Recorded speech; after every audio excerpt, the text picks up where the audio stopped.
All right, welcome back to another special episode of The Unknown. And my name, as always, Michael Volpe. I live in Chicago, Illinois. That's where I'm reporting from today. That's in Cook County, Illinois. My broadcast partner, Richard Luthmann, he lives in Florida. Pretty sure it's Lee County. I never have any clue what city.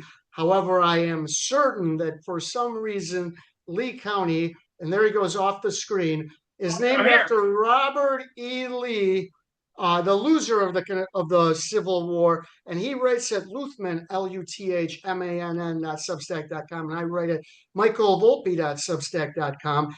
And we are here today to update the Hales saga. So Hales has sued everyone. One of the lawsuits was Fed 2, as it's called. I initially there were 10 defendants. Then, uh, upon being warned that it was a bad lawsuit, he added a defendant, you. And then it took about a year for a judge to actually look at the merits of the case. It was handled by a magistrate, Zach Belay, though he cut up the lawsuit and said it was complete trash, total garbage in a diplomatic way. Then not the magistrate, the district judge, because he has to make sure that everything is correct, because he's the actual judge. Don't ask me why they do it this way. It seems very inefficient. But his name is Robert Hinkle. He was nominated by one of my favorite presidents, Bill Clinton, back in the 1990s. He agreed with Magistrate Belay, though, however, he allowed uh, Hales, through his attorney, to refile it, but he had until April 2nd. He did not refile it on April 2nd, but now he's asked for a motion to leave to refile again. What the hell is going on? First, tell everyone the lawsuit as it was before his most recent filing. What was he alleging before? Well, before we do that, I want to let everybody know that I am still alive and well. There have been statements on the internet that I've been very, very quiet lately, mainly on Facebook. I'm still in Facebook jail. They say I know all about jail, and yes, I do. I know all about Facebook jail. I'm there till I think the next few days, but I'll be back with a vengeance, doing what I need to do on all the platforms. And the fact that I haven't sued anybody yet is not a point that I'm not going to sue them or counterclaim against them or bring on a third party in this case. But to your question, Michael, the question is, what was this lawsuit before? The lawsuit before was that you said last year about this time a shotgun pleading. It was shooting everything against the wall, claiming that there was a sort of grand conspiracy to hurt Jeremy Hales with a whole bunch of words.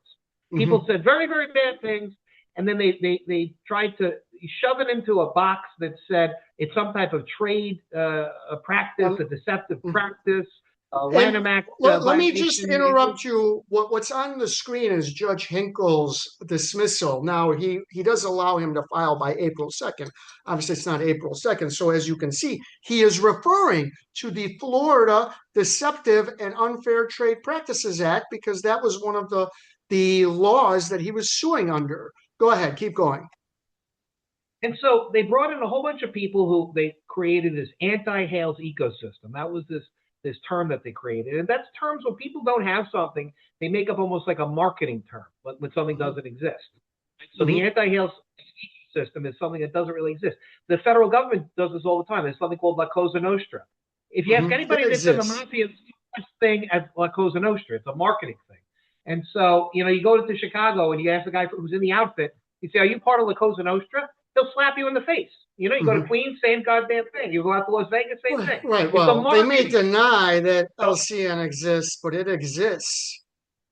Well, there's no such thing as the anti-Hales ecosystem. And Jeremy Hales and Randy Shockett, his lawyer, have admitted that fact because they're looking to amend the complaint to take out all references to the anti-Hales ecosystem. Now, and why is that? Why do you believe that so? Now, look, I don't know if it's going to have all. How many defendants were on it, on the lawsuit? I believe, as you can see, I think it was even 11. Now, how many defendants are there?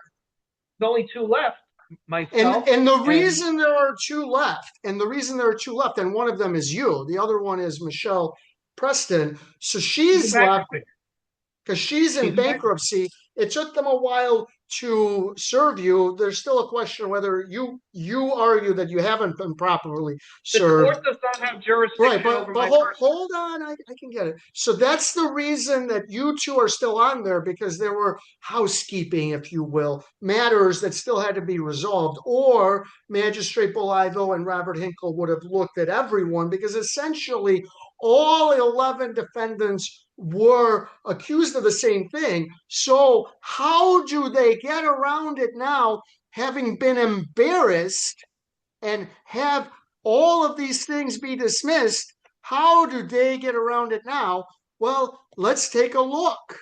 So what they do is they take a specific, so before that here, they argue that Michelle Preston filed a frivolous lawsuit in state court against them. I'm not gonna, we won't discuss that one as much. There are many reasons why that's problematic.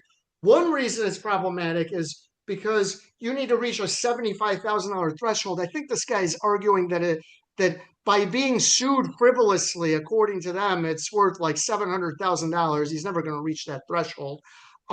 Number two, her case is completely separate of your case, so they'll have to sever it. And then, until her bankruptcy gets cleared up, there's really not much you can do. Now, the elements of the lawsuit against you are some of the most frivolous that I've ever seen, and I've seen some pretty frivolous stuff. So that's what we want to go over. Now, what he I think hold on. Let me get back to it.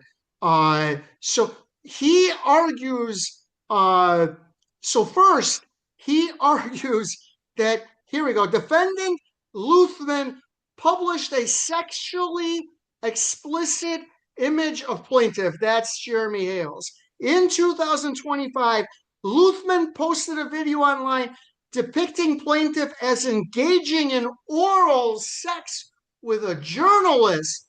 Wow! That is really crazy. That show is me the picture. Crazy that you would Michael, do that. Show me the picture, Michael. Now, this is what he's talking about. Let's watch the video. I have to fuck her so she obeys me. I don't give. Listen, for those who don't recognize that voice, that's actually Andrew Tate. That's Jeremy Hales. You are using a relatively notorious quote. Hit the button on the right bottom to make it big, Mike. The button on the right bottom before you hit it. All right. Yeah, make it big so everybody can see all of everything that Jeremy Hales said in living color. Having sex with women. I fuck them to me so I can get what I actually want, which is not them. It's a means to an end. Every single Bond girl was exploited. That's exactly what I do. When I watch a Bond film and I see him basically pimp a bitch, to me that speaks to my heart. I've been there. I've done that. Anyone who's followed me long enough knows that I've made my $1 million with a webcam business. I have met beautiful women with good personality and thought, she will make me money. I have to fuck this bitch. I don't want to have sex with her. I just need the money. Won't you take me to Funky Town? Won't you take me to Funky Town? Won't you take me to Funky Town? That is actually the video that he is referring to, that he wants to sue you over. All right. Really? I'm joking, folks. That is the video. The video conveyed personal, I don't know, the video through plaintiff's photograph. Plaintiff was specifically identified by name and URL content where images were readily identifiable. Now here is the best part. Plaintiff did not consent to the publication of the image. Now, first of all, explain legally why you don't need to get his consent. Well, what this was, Michael, it was a work of commentary and satire that's fully protected within the First Amendment based on newsworthy issues related to a public figure. The public figure's name is Jeremy Hales. He has hundreds of millions of followers across all his networks Right. on social I media. just want to point one thing out. That's a photo of Michelle Preston. That's a photo of Michelle Preston. That's a photo of John Cook. That's a photo of John Cook, Michelle Preston and John Cook. All right.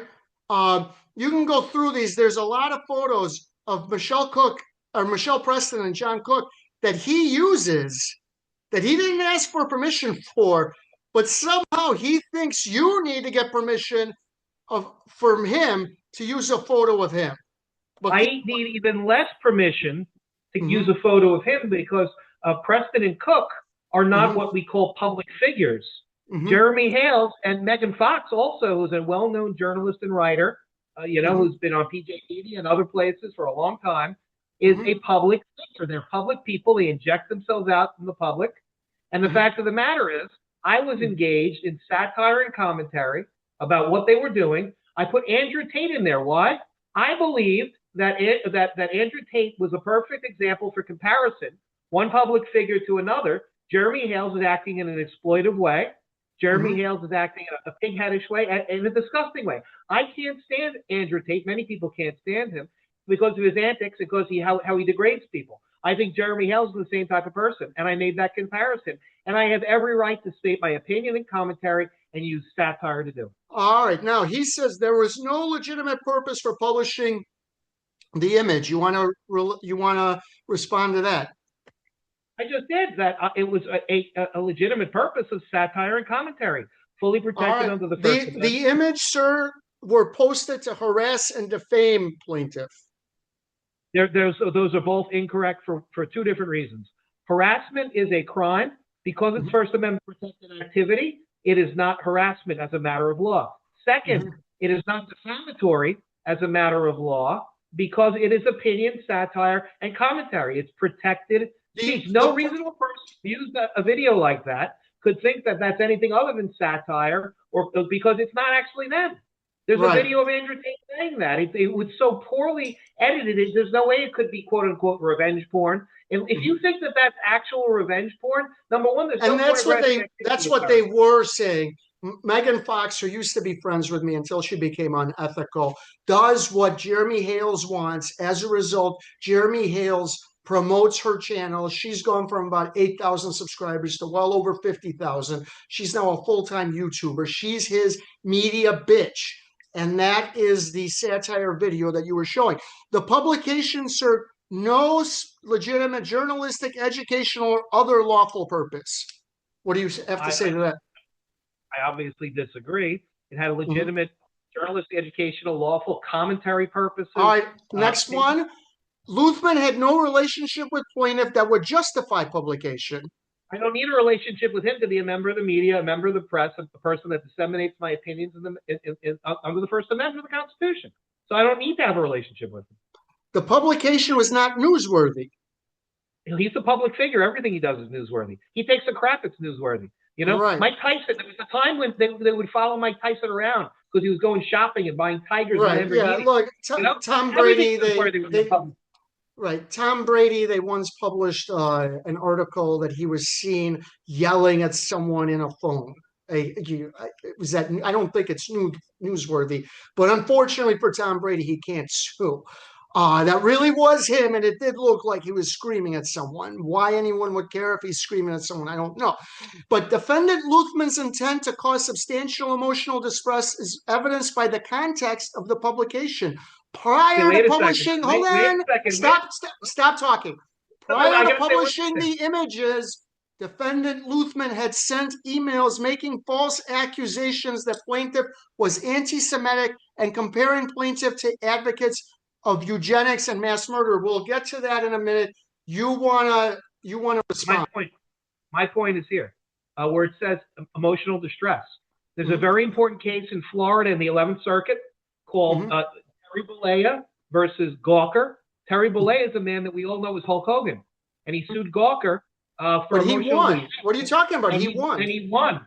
And he won. Why? Because the nature of the content was so extreme and outrageous, right, that it could cause emotional distress. That case defined that you need to have extreme and outrageous content. And so harassing and violative of your privacy to the point that And, there's that problems.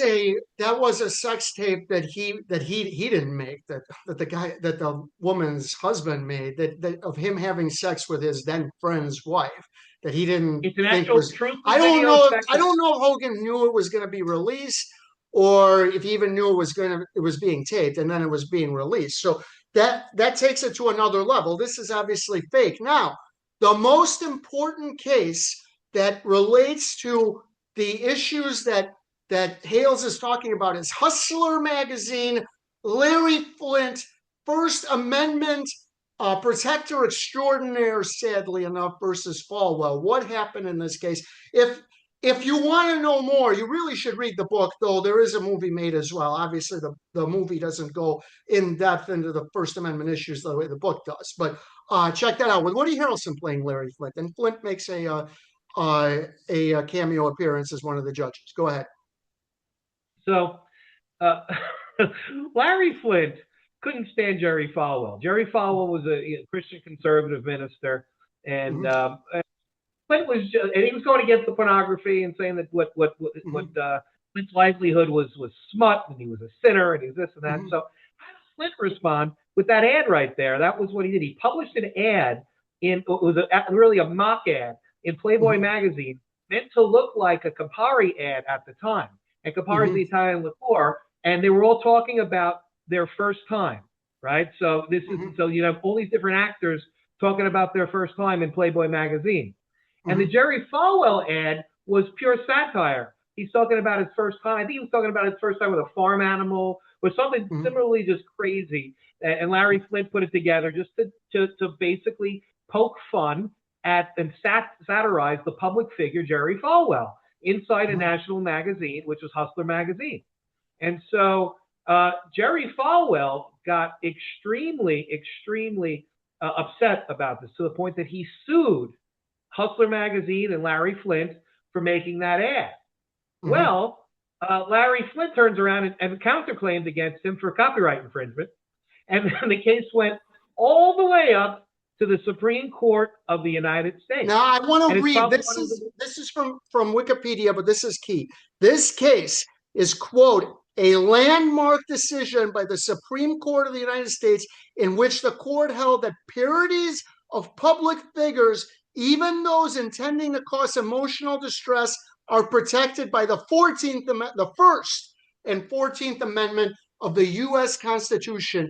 What Falwell did and what you did, or what Flint did and what you did, are extremely similar in this case. If Larry Flint can make a mock ad claiming that Falwell is into bestiality, then and be protected by the First Amendment, then you can make a faux video suggesting that Megan Fox gives head to Jeremy Hales, even though there are photos of Hales and Fox. And you too are protected by the First and 14th Amendment. Do I have that right? Yeah, and it's even better for me on my facts, because there's no pornographic material. There's suggestive material in my video. There's actual statements that Jerry. I think it's the same way, because there obviously was mock or mock states that he had sex with a horse or something. And listen, we also should know that at the end of their lives, Flint and Falwell became really good friends. They debated a lot, and they actually were good friends, which is an important part of the story people forget. But be that as it may, no. But he was making sexually suggestive comments in Hustlers. Of course he would. That's the whole point of the magazine. So I think it's essentially the same. It's very ironic that Larry Flint, of all people, is protecting you in this case. Am I wrong?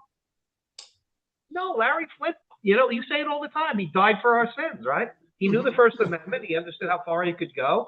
He understood what protected him. And it was, this is one point on Hustler magazine. All right, so you also referred to him as an anti-Semite. So let's go through it, and then we'll talk about this.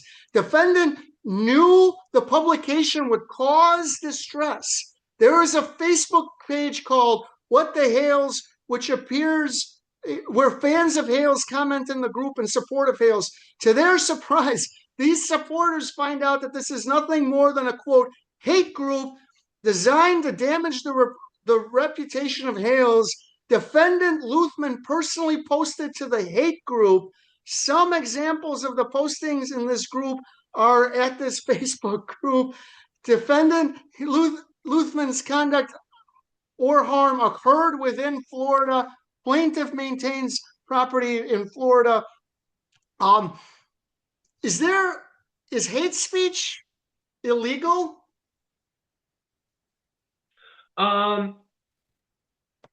No, actually, not unless it rises to the level of a true threat. I think hate speech, even seductive speech, even dark speech, is protected as long as it go to the line, the line of incitement into a true threat. Mm-hmm. So no.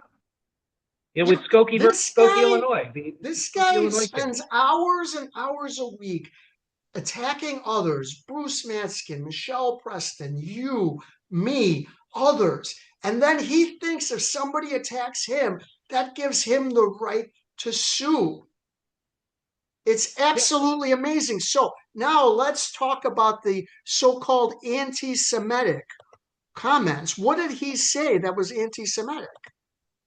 Well, he keeps on calling Bruce Matskin, and this case started when we interviewed Bruce Matskin, right? Mm-hmm. We knew had an interview with him, and we gave him hard questions. You gave him hard questions, and I gave him hard questions.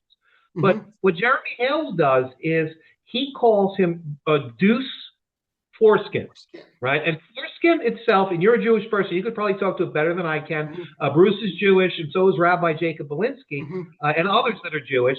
There's the circumcision, right, a bris, right, in the Jewish religion, where there's based on the covenant with Abraham, all right? It's a religious thing where you have the foreskin and it's trimmed off and it's in a bris and you're circumcised. And that's a part of Jewish covenant. If you're going to be a Jew, your children are to be circumcised. Right. That's how it works. We're going to get to all of that, but let's take care of this. So first, on or about January 28th, 2025, defendant Luthmann sent an email to the ADL regarding plaintiff. In that email, Luthmann made the false statement accusing plaintiff of anti-Semitism and comparing plaintiff to advocates of eugenics and mass murder. Now, there are several problems with this. Number one, he doesn't say how this damaged him. Number two, the ADL didn't respond. Number three, this calling him an anti-Semite is not actionable. And let me explain why it's not actionable. Do you remember the case of Lauren the Mortician? Yes, I heard of her. Yeah, she's a popular YouTuber, and she sued some YouTubers, and this is the order dismissing her case. And here's one key part that I'm going to read. On or about October 24th, 2023, Carter, who I think is a rival, published a video on TikTok where she accused Propson, who I think is Lauren the Mortician, of being transphobic and a TERF. Specifically, Carter said, quote, Lauren the Mortician is a TERF. I have receipts, I have deets, and you should go ahead and take a seat. So that is the substance of the lawsuit. And let me show you what the judge said about this. So here we go. Carter allegedly stated that Propson is a TERF or trans exclusionary radical feminist and that she is transphobic. Propson alleges, quote, being called transphobic is akin to being called a bigot or a racist. And now, are you ready? The problem for Propson is that courts universally recognize that allegations of racism or bigotry are not actionable. So he's trying to, I think he's not suing you for defamation. So he's trying to muddy the waters. That's what he's trying. Right. He's probably going to claim that there's some sort of difference by you calling him an anti-Semite, and in his eye, and I don't. Yeah, no, it's defamatory. So it's not actionable. You saw that right there. You can use Lauren the Mortician. The second problem is he is anti-Semitic. All right. Now we will show you. So you and I had an interview with Rabbi Jacob Belinsky, who is an Orthodox rabbi, and we asked him about his comments calling Bruce Matskin a Jew, Deuce Foreskin. We're the first Jewish person, not the first, well, the first rabbi, we'll say, to weigh in on something that Jeremy Hales said. And so I wanted to ask you about this. Bruce Matskin is Jewish, and in a derogatory way, they refer to Bruce as Deuce Foreskin. Now, why do you consider? Now they claim, and I'll get it up. They claim that it's not anti-Semitic, that they are insulting Bruce, that he's such a waste of space, that he's like discarded foreskin. Why do you think? First of all, does that change your opinion? They're saying that you're just taking their meaning wrong, that it's not meant to be anti-Semitic. It's supposed to just insult Bruce because he's such a loser. Does that change your opinion at all? No, I don't think it changes my opinion. And the reason is that foreskin is something that's connected to circumcision, Jewish circumcision, and has been a long-standing element of the origins of anti-Semitism. I mean, Jews all over the world have actually had to sacrifice and stand up for their rights under penalty of death to circumcise their children according to the covenant with Abraham, our forefather. And through the ages, there were rulers who basically threatened to kill Jewish parents were they to actually circumcise their children. And the broader issue, I think, here is that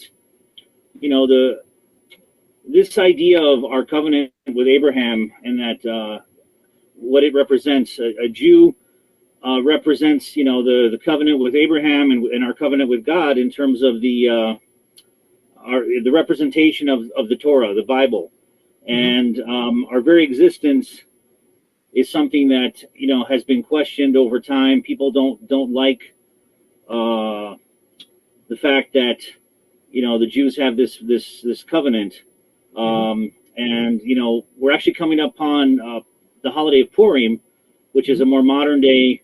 All right, and so he explained it pretty well. It is anti-Semitic. All right, and I want to add, this is a statement from Beitar, another Jewish group. Jeremy Hales hates Jews, disgusting individual who stands against humanity. This Jew hater is an ugly person and scum. We warn Jew haters there will be a price. So I think you have plenty of reason to believe that he's anti-Semitic. Am I wrong? And the other part about the eugenics was also stated in there, because they like to refer to me as paint chips. And that actually goes to the eugenics, because Megan Fox made a comment, and I had it in that article, about little kids eating lead paint.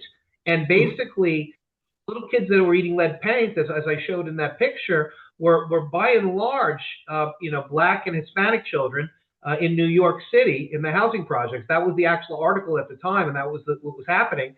And the little children that were eating paint chips it was racially, it was a racial result. It was more predominance in Black. I think you made a loose connection there, but you are allowed to make that connection. So I think that's very eugenic of her. I think that if you're too poor to live in a place that's not the housing projects, then you don't deserve to live. That's how I took it, and that's a eugenic view, in my opinion. Right, and you're allowed to do that. And they also claim that you sent an email to Tug, one of his cohorts. Tug doesn't care, and you published an article about her, including this video. And this is the substance of the complaint against you. The video we watched, and that you accused him of being an anti-Semite. Do I have all of that? My opinions, yes. Those are all my opinions. That's what I believe. All right. Now, they also accuse you of being a hypocrite. Okay.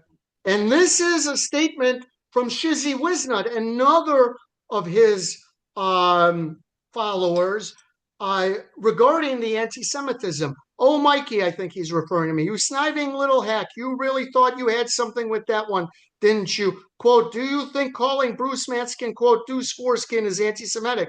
Oh, wow, what a deep philosophical inquiry. Here's the thing, genius. Deuce Foreskin is just a play on his name. His name is Bruce Matskin. Think, I guess, because Stretch. the man is as That's useful a as the stretch too. started flap of skin. But I get it. You need a distraction. It's cute watching you clutch your pearls over this while your chunky little buddy, Dick Luthmann, the human dumpster fire, has a documented history of throwing out actual anti Semitic slurs. Did you throw out anti Semitic slurs? There was a very big scandal, as you could say, in New York in 2016, 2017, where I called Steve Richmond, who was And we're the board. looking at it. I called Yeah. Steve Richmond a Jew rat, Luthmann writes, but passed it off as mispronounced Jew rat. It's not like there is a Jew rat right in front of me. That's what you wrote. Where did And you I, and write I that? said And I said that at the Board of Elections when I was a lawyer in New York City, and Steve Richmond was Jewish, and I didn't say it, it was a bad look then, and I apologized for it, but I said it because I really hated Steve Richmond down to the bone because he was a pedophile, and it was actually proven he had to leave But because he was if you hate him taking because he's a pedophile, it's actual court documents that show he was conducting quote unquote job interviews in a wrestling room so he could grope potential. I understand, but then say that. Why you got to do the Jew thing? That was very, very poor, and I apologize for it. And I went to prison, and the Jewish people helped me when I was in prison. They helped me. When did this happen? That happened in 2016 and 2017. 2016. All right. Second, and do you apologize? I've apologized profusely. The rabbi have now helped. you speak Rabbi Spritzer, the great rabbis have helped. Here's the most important question. Does anything you did allow Jeremy Hales to be anti-Semitic? No, nothing I did allows him to be. No, this is like a whataboutism. It is. It's okay for him to say Deuce Foreskin about a Jewish person because you in 2017 or 2016 made a similarly anti-Semitic comment. So I guess it's okay. And I recognized it and I apologize. You stopped, and all we wanted, and I think they have stopped for the most part, but I am glad that they brought this up because we haven't talked about this enough. All of them are anti-Semitic, and here's why. The comment is definitely anti-Semitic, but I would forgive it. I wouldn't even have a second thought if they stopped. The thing that bothered me is they all kept going, even as people told them that it was anti-Semitic, even as people told them to stop, and they refused to stop, and that makes them all anti-Semites, including and especially my former friend Megan Fox. She kept saying it, and she has Jewish friends. She should know better. They all should know better, but they think that it's cute. They think that it's funny. And I dealt with a fraternity full of guys like this at the Phi Kappa Psi house at the University of Illinois. And they all thought the anti-Semitism was cute and funny. Here's the difference. They were all 18 to 22. All of my fraternity brothers grew up and stopped doing that. These people, Megan just turned 50 apparently. These people are all middle-aged. They should know better. And they don't know better. But you calling him out for his anti-Semitism is allowed, as you saw with the dismissal. It's not actionable. The video is covered by the Larry Flint case.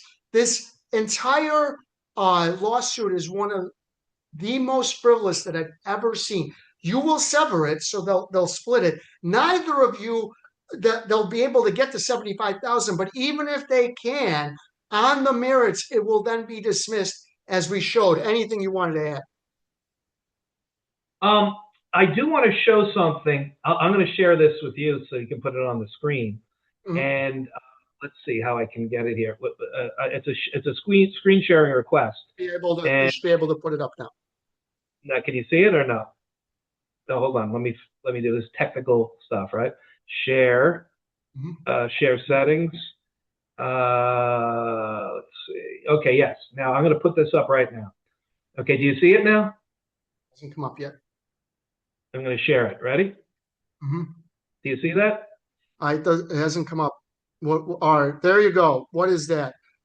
This is what I sent back to Jeremy Hales' lawyer, Andy Shockett, when he sent a notice on the email. In the Northern District of Florida, local rule 7.1b states that you have to have a meaningful conference with the other side before you file something.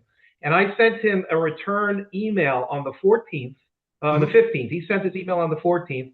I sent it on the 15th. And I told him that you didn't have a meaningful conference with me. And the rule is explicit. I'll read this. An email or other writing sent at or near the time of filing the motion is not a meaningful conference. Okay? And it actually, there's case law that says it's not a conference, it's what's called a notice of intent to file. And that's all that Randy Shockett has done. And there's all case law that says that when you don't engage in a conference, then the motion itself has to be dismissed without prejudice. He can refile it, but he has to act an actual conference with me. And so we didn't have any actual discussion, negotiation, or issue resolution efforts.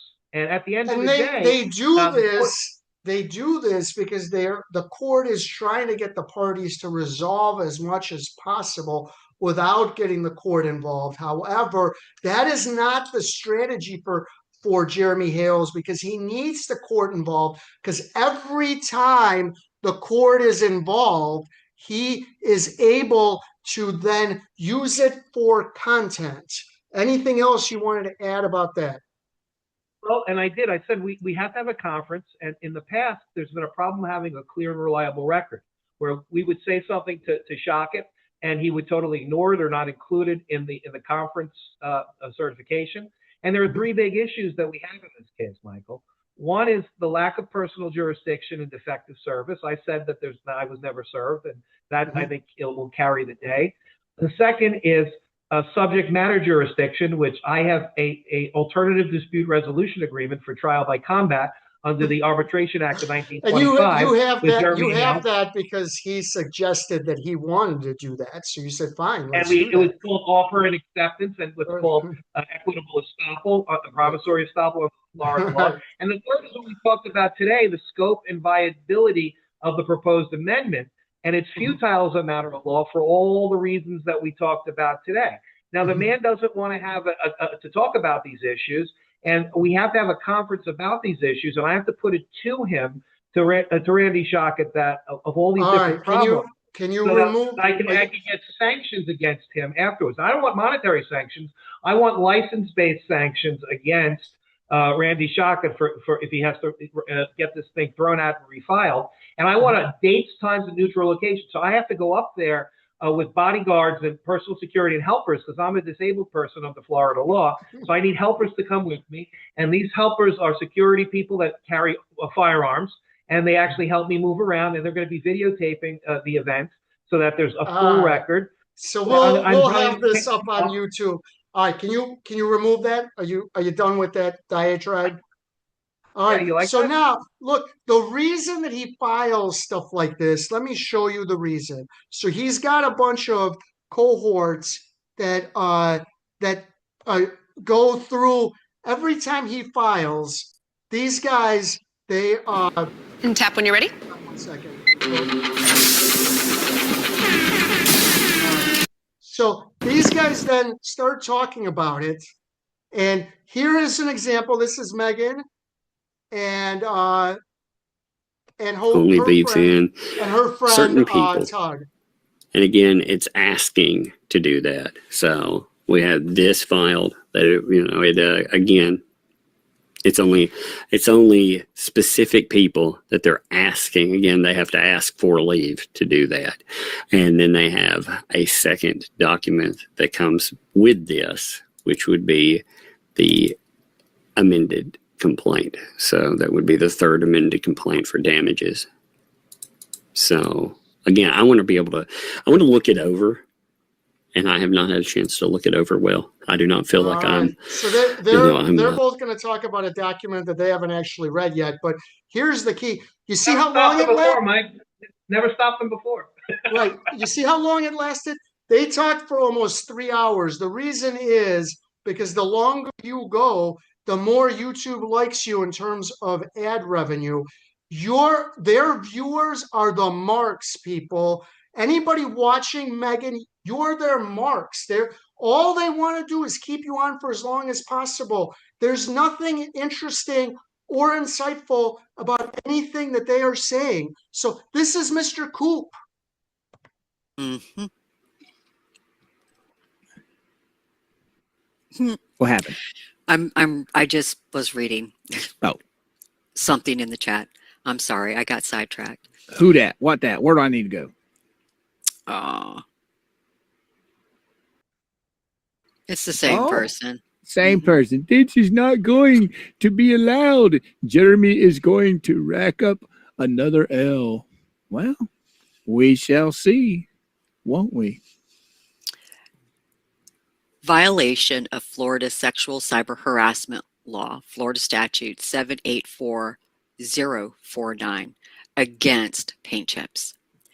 Mr. Hill realleges and reincorporates the allegations contained in paragraphs 1 through 12 and paragraphs 41. You read that? Keep supporting Mr. Coop with your paycheck. Your money is always welcome. They are trying to get money from you. They won't play the video, because if you play the video, everyone understands that it's not cyber stalking. It's not anything besides parody. And they're going to go through, this thing lasted 2 hours so they could read approximately 30 pages. They are there to keep you online as long as possible to maximize their ad revenue. They are all going to read from the exact same document. None of them will give the context we gave. And if you're watching all of this, you can read the document yourself. They are taking away the most precious thing you have, which is time. To take the time from you, to give you nothing from it. And that's really what this is all about. That's why he has to file. That's why he sent you the email the way he did, because he doesn't want to meet and confer, because then that doesn't lead to a motion, doesn't lead to anything being filed. It's there to file so they can use that for content. That's the media scheme. And Megan goes along with it, which is why she's his media whore. Anything you want to add before we wrap up? There's 2 points. I'll bring my second one first, then bring it full circle. The second point is he throws a crazy statute out there, the cyber harassment statute, that doesn't really apply to the situation. It's going to get thrown out of court. But if by some reason we go to discovery, I have to answer this case, I'm going to counterclaim against him under the Florida bestiality statute. The man is a known crocodile copulator, iguana injector, and lizard lover. Everybody knows it. Everybody knows it. So that's going to be what he's facing, and his friends might be facing it too. And the second point, to bring it all full circle, is what he does to his audience, the cult-like way that he reacts to them, is no different than what Andrew Tate does in exploiting his people. He talked about exploitation, Andrew Tate did, and that's why that video was made. That was the purpose, to show that what Jeremy Hales and Megan Fox and their entire group is doing is a form of exploitation. It was true in January of 2025, and it's true today, and it continues to be true. And he's an exploitive person, in my opinion. That's my commentary. It's my right to say it.